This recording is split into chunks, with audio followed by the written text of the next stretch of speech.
एक गरीब लड़के रायन को अचानक एक असली सोने का पाइप मिला। दुकानदार जॉर्ज ने कहा कि इसे कभी मशहूर महिला सोफी इस्तेमाल करती थी और इसकी कीमत 800 युआन बताई। लेकिन रायन को लगा कि 80 युआन ही ठीक है। जैसे ही वो जाने लगा, जॉर्ज तुरंत मान गया। पैसे देने के बाद रायन एक सुनसान जगह पर गया और पाइप को सीमेंट की दीवार पर जोर से रगड़ा और सच में वो असली सोना निकला। लेकिन उसने इसे बेचने की जल्दी नहीं की। वो सीधे एक फूलों की दुकान पर गया। अपनी गर्लफ्रेंड एम्मा को सरप्राइज देने के लिए गुलदस्ता खरीदा, पर वहां पहुंचते ही उसका दिल टूट गया। एम्मा पहले ही एक अमीर लड़के केविन के साथ रिलेशन में थी। रायन के अंदर गुस्सा भर गया। उसने ठान लिया कि वो उनसे अपने पैसे और इज्जत दोनों वापस लेकर रहेगा। उसने पाइप बेचकर मिले पूरे 30,000 युआन गुआगुआले नाम के लॉटरी ऐप में लगा दिए। तभी उसे एक कॉल आया। उसकी दोस्त लूना ने उसे एक पेंटिंग की कीमत लगाने के लिए बुलाया। वो तुरंत वहां पहुंचा। पास बैठे एक्सपर्ट टॉमस को लगा कि रायन एक धोखेबाज है, लेकिन रायन ने एक नजर में पहचान लिया, इस पेंटिंग के अंदर एक और पेंटिंग छिपी हुई है। दुकानदार इसे मामूली आर्ट बता रहा था, लेकिन रायन ने सीधे 1.8 मिलियन की कीमत लगा दी। ताकि शक न हो, उसने हल्का डिस्काउंट भी सुझाया। कार में बैठते ही उसने स्क्रोल खोला और अंदर से एक और पेंटिंग निकाली।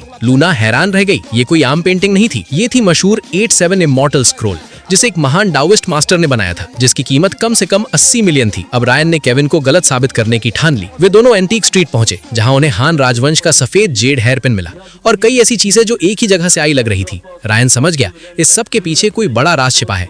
उसने तुरंत सारी चीजें खरीद ली और उस बुढ़िया का पीछा किया। वो और लूना उसके पीछे पीछे गए और सच में उन्हें एक पुराना मकबरा मिल गया। जैसे ही बुढ़िया वहां से गई, वे अंदर घुस गए। अंदर एक खजाना चमक रहा था। रायन ने तुरंत एक लकड़ी का बक्सा खोला। उसके अंदर एक वसीयत और जेड पैटर्न वाला एक रहस्यमयी कागज था। लेकिन जैसे ही रायन ने उस जेड पेपर को छुआ, अचानक उसके पूरे शरीर में भयंकर दर्द फैल गया, जैसे कोई प्राचीन शक्ति उसके अंदर जा रही।